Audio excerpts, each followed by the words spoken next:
మనం ఆరాధనలోకి వెళ్ళక మునుపు యెషయా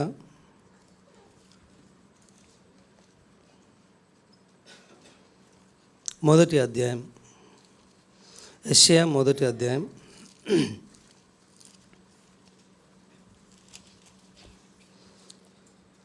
యెషయా మొదటి అధ్యాయం 2, 3, 4 మనం అందరూ కూడా కలిసి గట్టిగా మన భాగాలని మనం చదువుదాం. యెషయా మొదటి అధ్యాయము 2, 3, 4 వచనాలు చదువుదాం. యెహోవా మాట్లాడుచున్నాడు. ఆకాశమా ఆలకించుము, భూమి చెవియొగ్గుము. నేను పిల్లలను పెంచి గొప్పవారినిగా చేసి తిని, వారు నా మీద తిరగబడి ఉన్నారు. ఎద్దు తన కామాందు నెరుగును, గాడిద సొంతవాని దొడ్డి తెలుసుకును. ఇశ్రాయేలుకు తెలివి లేదు, నా జనులు యోచింపరు. పాపిష్టి జనమా, దోషభరితమైన ప్రజలారా, దుష్ట సంతానమా, చెరుపు చేయు పిల్లలారా, మీకు శ్రమ. వారు యెహోవాను విసర్జించి ఉన్నారు. ఇశ్రాయేలు యొక్క పరిశుద్ధ దేవుని దూషింతురు, ఆయనను విడిచి తొలగిపోయి ఉన్నారు. సహాయం కొరకే ప్రార్థన చేసుకుందాం.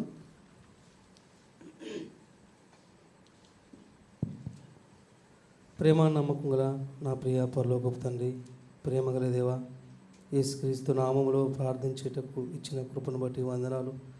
యేసయ్యా, ఇంతవరకు పాటల ద్వారా మిమ్మల్ని మీరు గణపరుచుకున్నారు, అందుని బట్టి వందనాలు దేవా. మరి ఈ యొక్క ఆరాధన అంతట్లో కూడా మీరు మాతో ఉండమని వేడుకుంటూ వస్తున్నాం. 33:14 నిర్గమ ప్రకారం నీ సన్నిధి మేము భూలోకంలో అనుభవించుటకు సహాయం దయచేయండి. నీ మహిమతో నన్ను మమ్మల్ని అందరినీ నింపుమని వేడుకుంటూ వస్తున్నాం దేవా. మా దేవా, నిలబడితే నేను దుమ్మునని ధూళినని ఎన్నికలేనటువంటి వారిని దేవా ఒప్పుకుంటున్నాను తండ్రి. నీ వాక్యం చేత నాతోనూ మాతోనూ అందరితో మాట్లాడమని యేసు నామమున అడిగి పెట్టుకుంటున్నాం తండ్రి, ఆమెన్.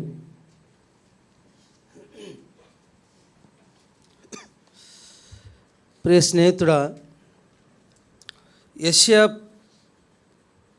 ఈ గ్రంథము, ఈ పుస్తకము యూదాను గూర్చిన యెషయా ఫిర్యాదు అనుకోవచ్చు.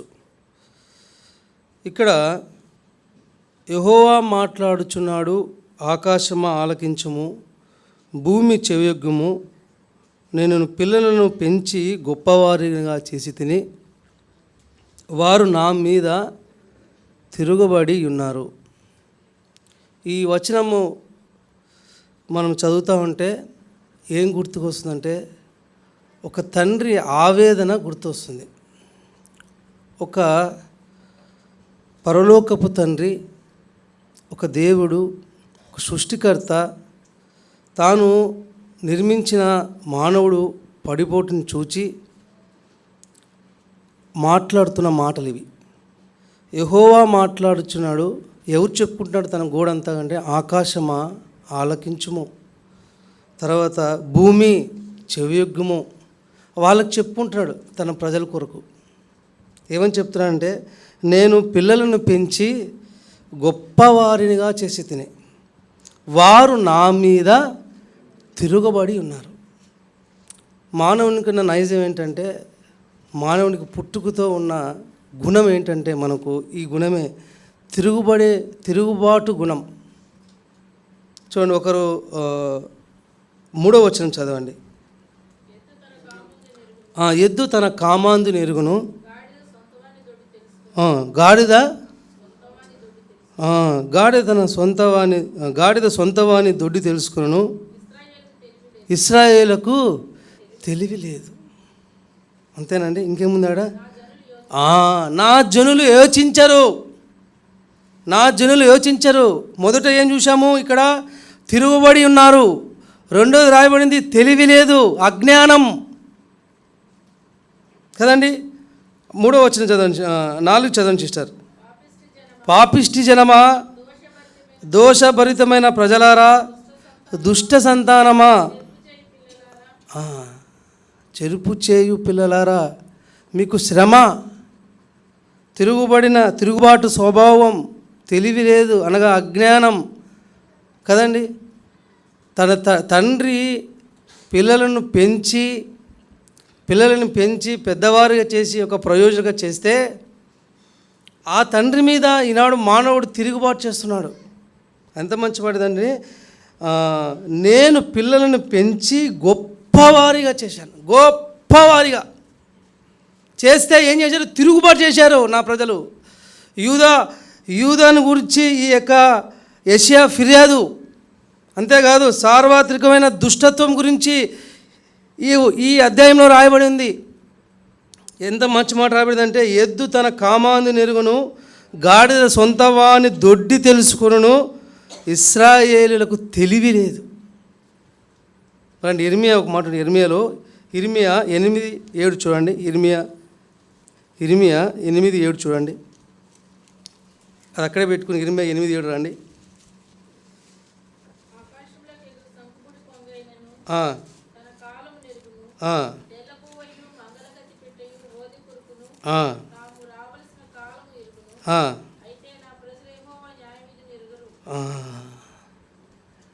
ఈ వచ్చిన చెప్తే ఎవరు గుర్తు రావాలా? నిన్న రాత్రి నేను ధ్యానించుకుంటే తాతగారు గుర్తొచ్చారు. 2 వచనాలు నాకు ఎప్పుడు గుర్తుండేవి. ఇది తర్వాత రోమ 16 కంక్రేలో ఉన్న సంఘ పరిచారులకు ఫీబే. ఆ 2 గుర్తొచ్చాయి నాకేమో. సరే ప్రియ స్నేహితుడా, ఇక్కడ వస్తే ఆకాశములకు ఎగురు సంకుపుడి కొంగైనను తమ కాలము నెరుగును. ఇంకోటి తమ తెల్ల గువ్వయు మంగళ కత్తి పిట్టయు ఓదేరుకును తాము రావాల్సిన కాలమును ఎరుగును. అయితే నా ప్రజలు యెహోవా న్యాయ విధిని ఎరుగరు. ఎంత దారుణం, ఎంత దరిద్రం! యెహోవా న్యాయ విధిని ఎరగని ప్రజలు, తండ్రి మీద తిరుగుబాటు చేసిన ప్రజలు, తెలివిలేని ప్రజలు, అజ్ఞానంలో ఉన్న ప్రజలు, పాపిష్టి జనమా, దోషభరితమైన ప్రజలారా, దుష్ట సంతానమా. నిజంగా వీరు దుష్ట సంతానమా? కాదు. దేవుని ప్రజలే. వారి జీవితంలో వారి క్రియల వల్ల, వారి తలంపుల వలన, వారి నడవడి వలన, నడక వలన వారు ఎటువంటి ప్రజలు అయిపోయారంటే, సాక్షాత్తు తండ్రి అంటున్నాడు, దుష్ట సంతానమా. తర్వాత ఏమిటంటే, చెరుపు చేయు పిల్లలారా. ఎంత దారుణమైన పరిస్థితిలో ఈనాడు మానవుడు ఉన్నాడు చూడండి. కుళ్ళిపోయినాడు మానవుడు, పడిపోయినాడు మానవుడు, చెడిపోయినాడు మానవుడు.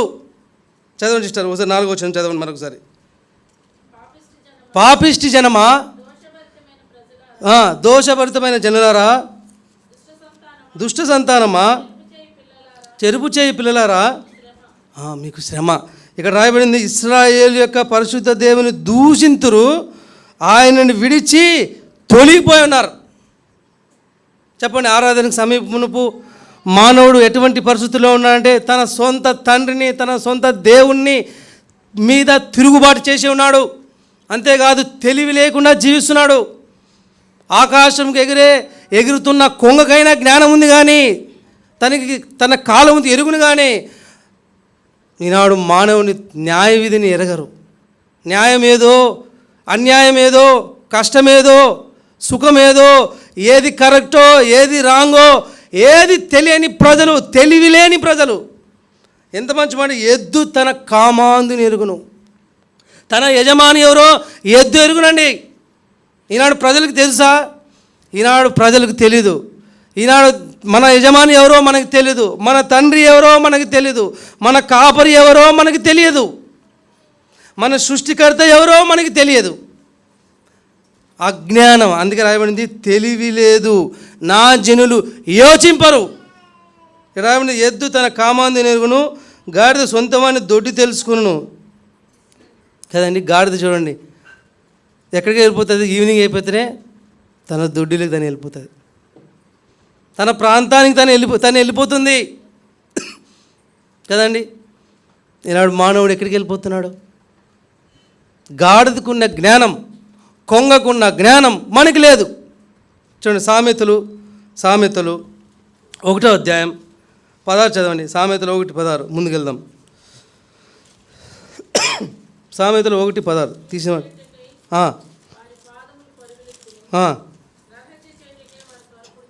చూసారండి, ఆది నుండి మానవుని యొక్క బుద్ధి అలాంటిది. ఆది నుంచి మానవుడు తిరుగుబాటు చేసి ఉన్నాడు. వాని గుణం అలాంటిది, పుట్టుకతో లాంటి గుణం. ఇక రాబడింది సామెతలు 1:16 రాబడింది, కీడు చేయుటకై వారి పాదములు పరిగెత్తును. సొంత తమ్ముని చంపడానికి పరిగెత్తుతున్నాడు కయ్యోను. సొంత అల్లుని చంపడానికి పరిగెత్తుతున్నాడు ఎవరు? సౌలు. ఈనాడు మానవుడు మనము అనేక సార్లు మన పాదాలు దేనికి పరిగెత్తుతున్నాయంటే కీడు కోసం పరిగెత్తుతున్నాయి. కీడు చేయాలా, ఇతరులకి కీడు చేయాలా, ఇతరులకు నష్టం కలిగించాలా. రాబడింది, కీడు చేయుటకై వారి పాదములు పరిగెత్తును, నరహత్య చేయుటకై వారు త్వరపడుచుందురు. ఇది మానవుడి జీవితం. దేవుడు తన పిల్లల్ని పెంచి ఉన్నతమైన స్థితికి తీసుకొస్తే ఈ మానవులు దేవుని తిరుగుబాటు చేస్తున్నారు.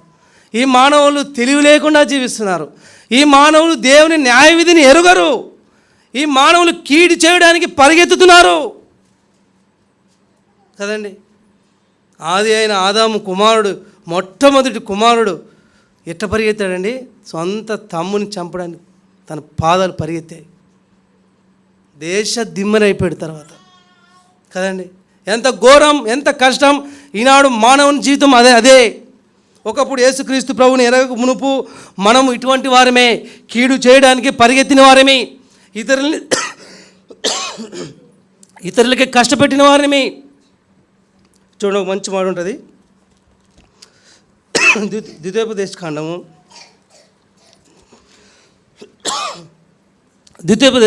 32. ద్వితీయోపదేశకాండము 32 10వ అధ్యాయం చదవండి.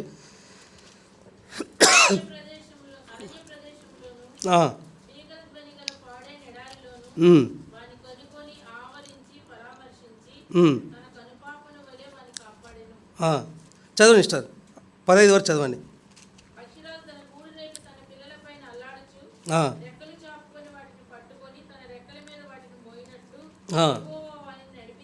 యెహోవా వారిని నడిపించెను.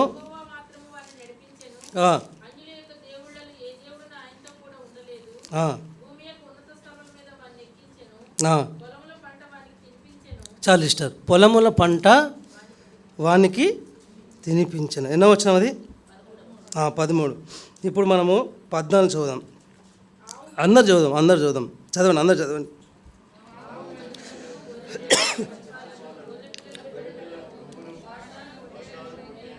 పద్దెనిమిది వరకు చదవండి.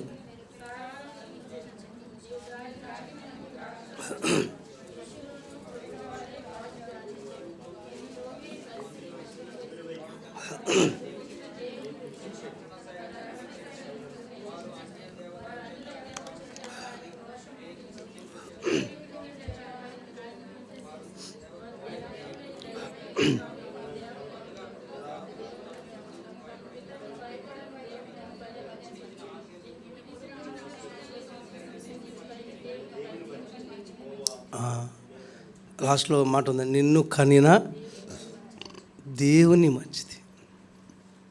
మనం అనేకసార్లు మన తండ్రిని మర్చిపోయామండి.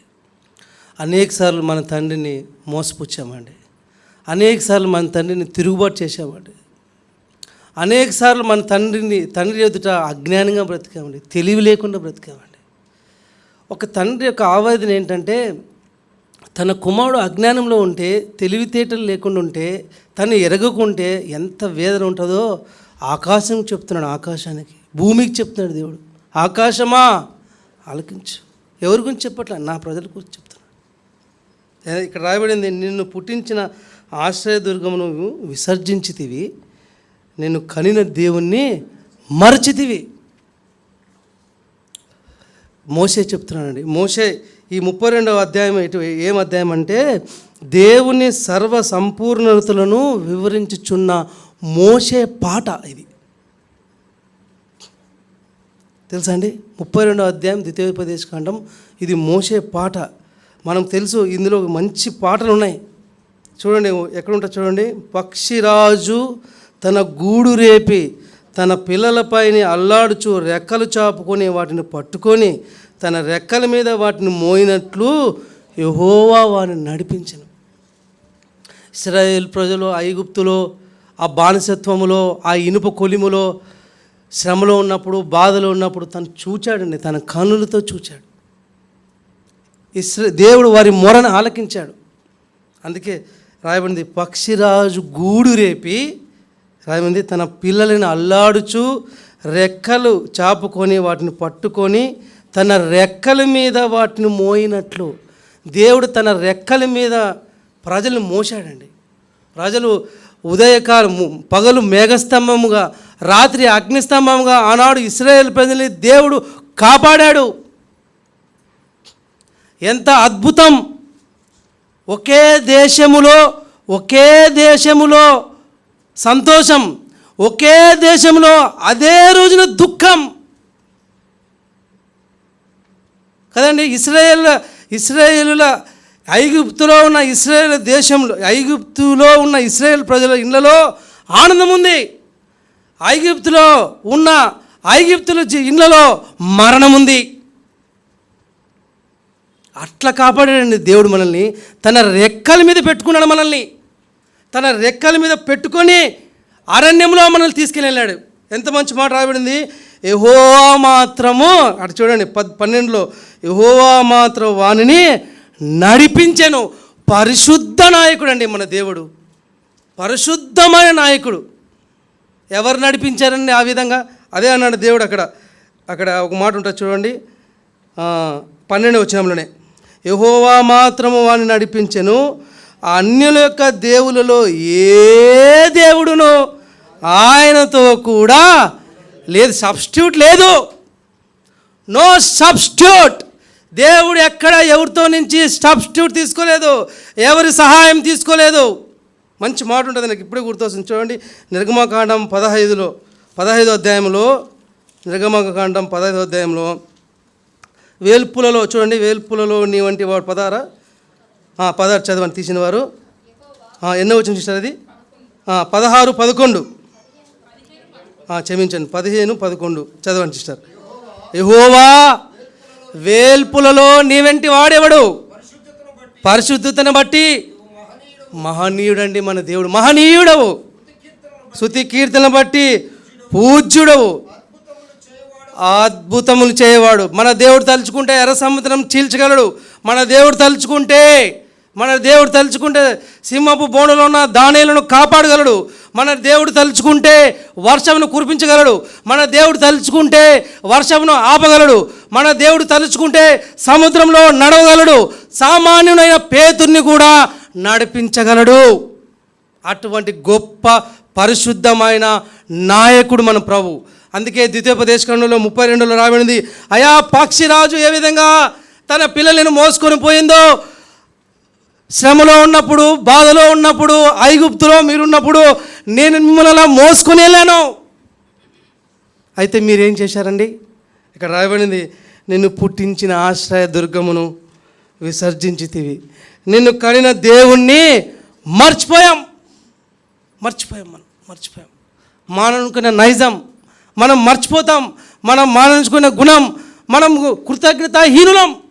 ఒక మాట చెప్పాలంటే కృతజ్ఞత లేని వారం, తెలివి లేని వారం, పాపిష్టి జనం, దుష్ట సంతానం. ఎంత మంచి మాట రాయబడిందండి ఇక్కడ 15వ వచనంలో. యెషూరును క్రొవ్విన 32:15లో రాయబడింది, యెషూరును క్రొవ్విన వాడై కాలు జాడించెను, నీవు క్రొవ్వు బలిసి మందుడు అయితివి. ఏమైనా మనం అంటాం కదా, జనరల్ భాషనేది, నువ్వు క్రొవ్వు బలిసి మందుడు అయితివి. తర్వాత వాడు తను పుట్టించిన దేవుణ్ణి విడిచెను, తన రక్షణ శైలమును తృణీకరించెను. ఒక మాట చెప్పాలంటే కృతజ్ఞత లేని వారం. ఎక్కడ ఐగుప్తు, ఎక్కడ ఇనుప కొలిమి, ఎంత శ్రమ, బానిసత్వం. అటువంటి బానిసత్వం నుంచి ఇశ్రాయేల్ ప్రజల్ని దేవుడు అద్భుతాలు చేసుకుంటా తీసుకొస్తే, తన మంచి మాట, నిన్ను కనిన దేవుణ్ణి మర్చిపోయాం. ఈనాడు మనము అనేకసార్లు, ఈనాడు మానవుడు చూడండి దేవుణ్ణి మర్చిపోయాడు. చూడండి ఇప్పుడు యెషయా 1వ అధ్యాయం రండి. యెషయా 1వ అధ్యాయం 2వ వచనం మరొకసారి చదవండి, 4వ వచనం చదవండి సిస్టర్. మరొకసారి ముందుకు వెళ్దాం. పాపిష్టి జనమా, దోషభరితమైన ప్రజలారా, దుష్ట సంతానమా, మీకు శ్రమ. వారు యెహోవాను కొంతమంది జనాలు ఉన్నారు. ఆమోస్ చదవండి, ఆమోస్ 3:10 చదవండి ఒకసారి. ఆమోస్ 3:10 ముందుకెళ్దాం. ఆమోస్ 3:10 తీసిన వారు సాయం చేయండి. చాలా చేస్తారు. వారు నీతి క్రియలు తెలియక ఏమిటంటే ఎట్లాంటి వారు అంటే వీళ్ళు నీతి క్రియలు చేయడమే తెలియదు వీళ్ళకి. పాపిష్టి జనం, దేవునికి తండ్రిని తిరుగుబాటు చేసిన జనం, దుష్ట సంతానం. నీతి చదవండి సార్.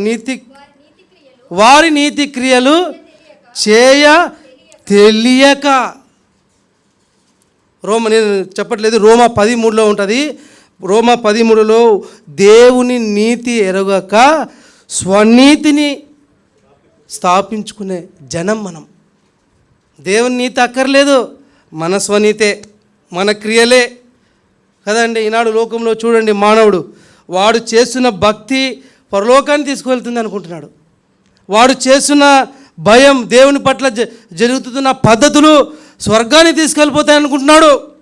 చదువుదామా అన్నమాట రండి. రోమా 13 చూడండి. రోమా 13 ఏలైనగా ఏంటండి, వారు దేవుని నీతిని ఎరుగక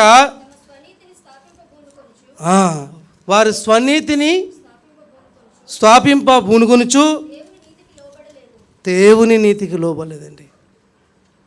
అందుకే తండ్రి బాధ, అందుకే తండ్రి ఆకాశాన్ని చెప్పుకుంటున్నాడు, అందుకే తండ్రి భూమికి చెప్పుకుంటున్నాడు తన బాధని. ఆకాశమా ఏమన్నాడు, ఆలకించు, భూమి చెవి ఎగ్గు.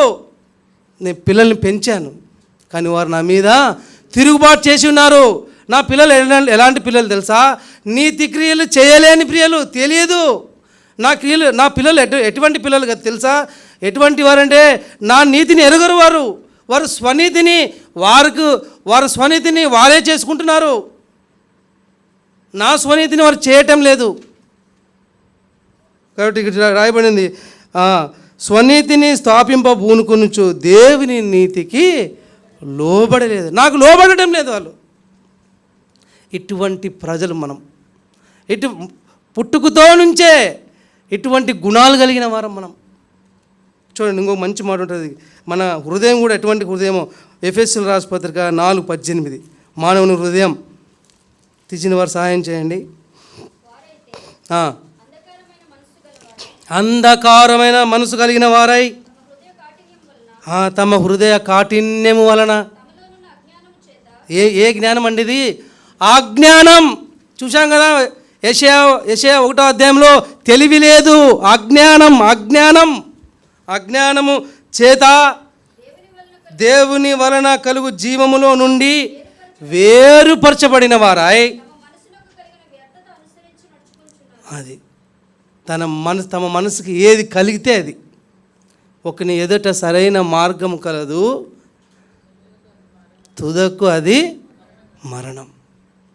ఈనాడు మానవుడు ఏమనుకుంటున్నాడంటే, నేను ఏదైతే నీతిని పాటిస్తున్నానో, నేను ఏదైతే పద్ధతులను పాటిస్తున్నానో అది పరలోకాన్ని తీసుకెళ్తుంది అనుకుంటాడు. స్వనీతిని వారికి వారే స్వాపింప చేసుకుంటున్నారు. వారి స్వనీతి వారిని కాపాడుతుంది అనుకుంటున్నారు. దేవుని నీతిని ఎరుగరు, దేవునికి లోబడరు. ఇక్కడ రాయబడింది అంధకారమైన మనసు కలిగిన వారు.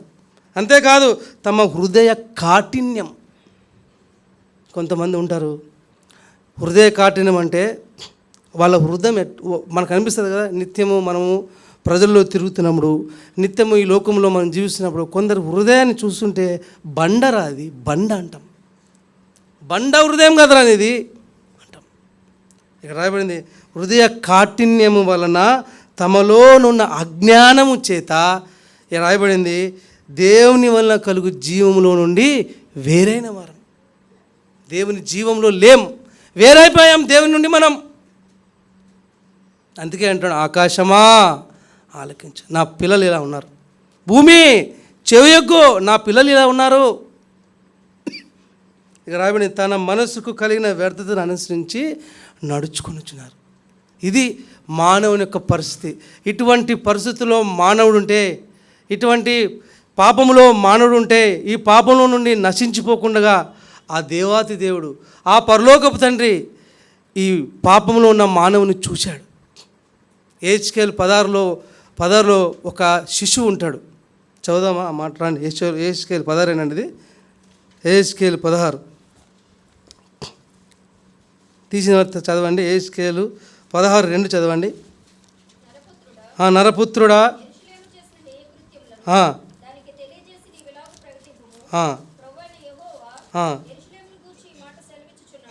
సిస్టర్ మీరు ఎక్కడి నుంచి వస్తారంటే 4 చదవండి సిస్టర్.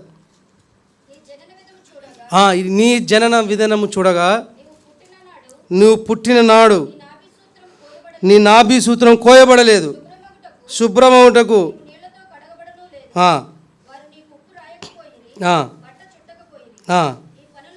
ఈ పనులలో ఒకటైనను నీకు చేయవలని ఎవరునూ కటాక్షింపలేదు. నీ యందు జాలిపడినవాడు లేకపోయాను. నీవు పుట్టిన నాడే బయట నేలన పారవేయబడి చూడాస్యాయముగా ఉంటివి. మానవుని యొక్క జీవితం ఈ శిశువుతో, ఒక హీనమైన శిశువుతో పోల్చబడింది.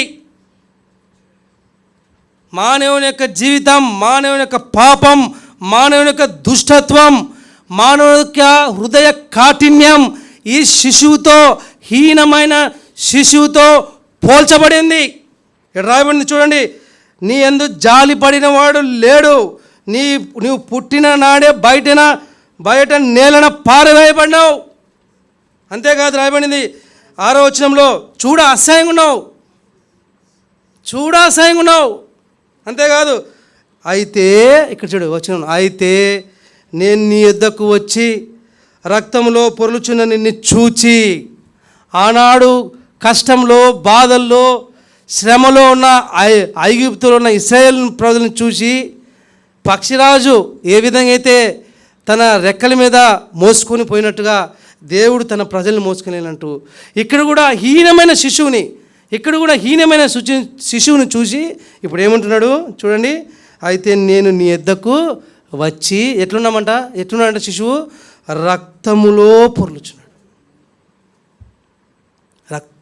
పొర్లుచున్న నిన్ను చూచి, నీ రక్తములో పొర్లిన నీ బ్రతుకును నీతో చెప్పి తిని, తర్వాత నీవు నీ రక్తములో పొర్లినను బ్రతుకుమని. అది మనం కూడా ఆ రక్తం పాపానికి సాదృశ్యం, ఆ అసహ్యం పాపానికి సాదృశ్యం, హీన శిశువుకు సాదృశ్యం మన బ్రతుకు, మానవుని పాపపు జీవితం. ఎంత మంచి మాట రాబడింది. పొర్లిన నీవు బ్రతుకు నీతో చెప్తుని, నువ్వు నీ రక్తంలో పొర్లిన నువ్వు బ్రతుకుమని నేను చెప్తాను. ఇటువంటి పాప సహితమైన మనుషుని దేవుడు చూచి తన ఏకైక కుమారుని ఈ లోకాలు పంపించాడు. రండి మొదటి పేతురు రాసిన పత్రిక ముందుకు వెళ్దాం. మొదటి పేతురు రాసిన పత్రిక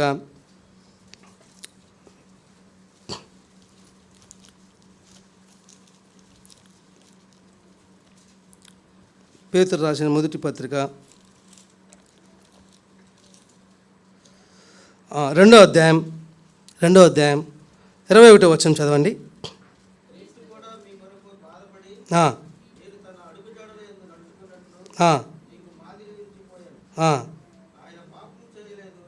క్షమించండి బ్రదర్, 24 చదవండి సార్. మన పాపముల విషయమై చనిపోయి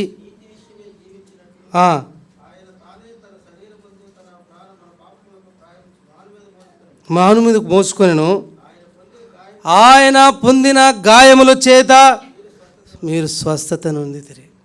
ఇటువంటి పాపములో, రక్తములో పొర్లుతున్న మానవుడు ఈ పాపిష్టి జనాన్ని, ఈ పాపిష్టి ప్రజల్ని, హృదయ కాఠిన్యం కలిగిన వారిని, తిరుగుబాటు చేసిన వారిని దేవుడు చూసి, అయ్యో నా ప్రజలు నరకానికి వెళ్ళిపోతున్నారని చూసి తన ఏకైక కుమారుని లోకానికి పంపించాడు. ఆ ఏకైక కుమారుడు యేసుక్రీస్తు ప్రభువారే. ఆ యేసుక్రీస్తు ప్రభువారు మన పాపముల విషయమై చనిపోయి నీతి విషయమై జీవించినట్లు ఆయన తానే తన శరీరమందు మన పాపములను మ్రాను మీద మోశాడు. మన పాపములన్నిటినీ కూడా తన వీపు మీద వేసుకున్నాడు, తన శరీరం మీద వేసుకున్నాడు. వేసుకొని యేసుక్రీస్తు ప్రభు ఆ వీధుల్లో నడుచుకుంటూ వెళ్ళాడు, శ్రమపడ్డాడు, ప్రియ స్నేహితుడా కొట్టబడ్డాడు, తన చేతులకు మేకులు కొట్టబడినాయి, తలకు ముళ్ళ కిరీటం. ప్రియ స్నేహితుడా, ఆ కల్వరి శిలువలో రక్తం కార్చాడు. కేవలం కారణం దుష్ట సంతానమైన మన కొరకు, పాపిష్టి జనమైన మన కొరకు, తిరుగుబాటు చేసిన మన కొరకే. మనం ఇశ్రాయేల్ ప్రజలు మర్చిపోయినట్టుగా అనేక సార్లు మన సృష్టికర్తను మనం మర్చిపోయాం. ఇటువంటి ప్రజల్ని రక్షించడానికే ఆ తండ్రి తన ఏకైక కుమారుని ఈ లోకానికి పంపించాడు. ఆ యేసుక్రీస్తు ప్రభు వారు మన పాపములన్నిటినీ ఆ కల్వరి శిలువలో మోసుకున్నాడండి. రాయబడింది, ఆయన తానే తన శరీరమందు మన పాపములను మ్రాను మీద మోసుకున్నాడు. ఇప్పుడు ఏ పాపము లేదు, ఏ పాపము ఈ భూలోకంలో ఉన్న ప్రతి పాపాన్ని తన వీపు మీద వేసుకున్నాడండి. తన పాపాన్ని వేసుకొని ఆయన రాయబడి, ఆయన పొందిన గాయముల చేత మానవునికి ఏమిచ్చాడండి? స్వస్థతనిచ్చాడు. రే స్నేహితుడా, అంతేనా? ఇక్కడ రండి, ఇంకా ఒక్క మాట చూసుకొని ప్రకటన 21:8 చూద్దాం రండి.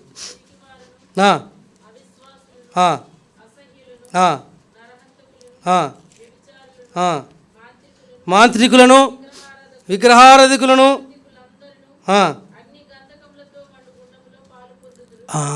ఆ యెషయా 1వ అధ్యాయములో ఆ పాపిష్టి జనం ఇక్కడికి రావాలి.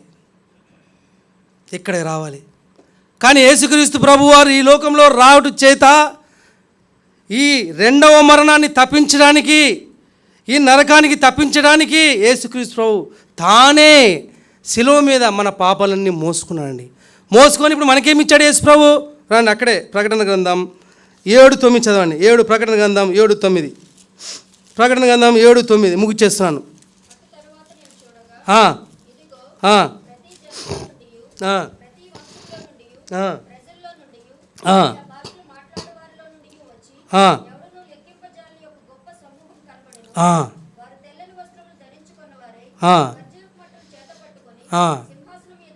సింహాసనం ఎదుటను గొర్రెపిల్ల ఎదుటను.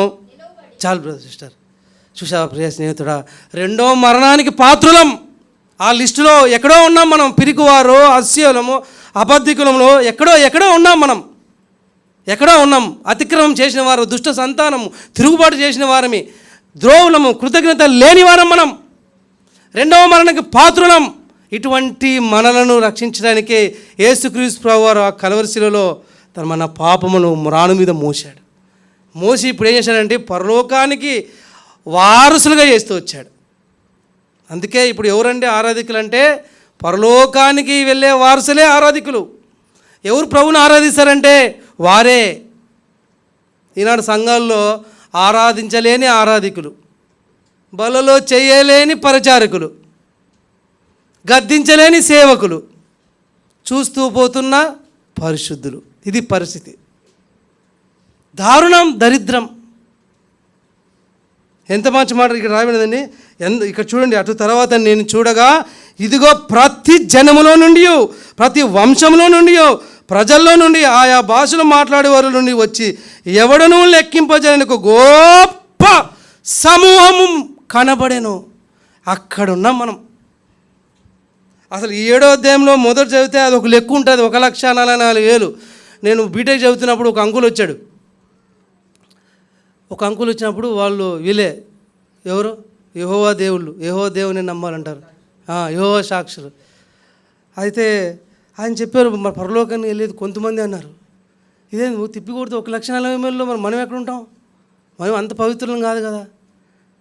అప్పుడు చాలా బాధపడి పుష్పరాజు అంకుల్ అని ఆయన దగ్గరికి వెళ్ళిపోయాను. అంకుల్ ఏంటి, నాకు సగం వచ్చు నాలెడ్జ్, అంత నాలెడ్జ్ లేదు, మా అమ్మకి నాలెడ్జ్, నాకు నాలెడ్జ్ లేదు, మా నాన్న అసలుకి దిక్కు లేదు, ఏంటి నా పరిస్థితి ఏంటి, 1,40,000 మేము ఏడుంటాం అంటే, రే నాయన నీకు ఇంకా నువ్వు ఇప్పుడే రక్షణ పడుతున్నావు, అవన్నీ ఎందుకు, నువ్వు భయపడుతురా అని. అప్పుడు ప్రకటన అధ్యాయం తీరా అన్నాడు. తీశాను. చూడరా 7వ అధ్యాయం తీరా అన్నాడు. చూశాను. 9వ అధ్యాయం చదవరా అన్నాడు. అటు తర్వాత నేను చూడగా ఇదిగో ప్రతి జనములో నుండి, ప్రతి వంశంలో నుండి, ప్రజల్లో నుండి, ఆయా భాషలు మాట్లాడే వారిలో నుండి వచ్చి ఎవడునూ లెక్కింపజాలం. లెక్కలేదయా, లెక్కలేదు. చెప్పు, ఇప్పుడు నువ్వు ఉంటావా? ఉంటాను. ఎస్. నిజంగా దేవుడు నన్ను ఎట్లా కాపాడాడంటే, ఒకడు అగ్నిలో నుండి బైబిల్లో ఉండేది లాగేసినట్టు నన్ను లాగేశాడండి. లేకపోతే నేను కూడా అట్టే పోయేవాడిని. బీటెక్ చేసినప్పుడు వాళ్ళు వచ్చేవాళ్ళు, పరలోకం లేదంటారు, నరకమే లేదంటారు. ఈనాడు భూలోకంలో ఎన్నో బోధలు ఉన్నాయి. నిజంగా మనం ఈ సహవాసంలో ఉన్నామంటే దేవుని కృపనే అండి, దేవుని కృపనే. చూడండి, ఆ రెండవ మరణంలో నరకంలో కాలవలసిన మనం ఎక్కడ తీసుకొచ్చాడండి? పరలోకంలో ఒక వ్యూ ఉంది, లెక్కింపజాలని మనుషులు ఉన్నారు, అక్కడ ఉన్నాం మనం. ఇప్పుడు ఆరాధించే ఆరాధికులు ఉండాలి మందిరంలో. రండి.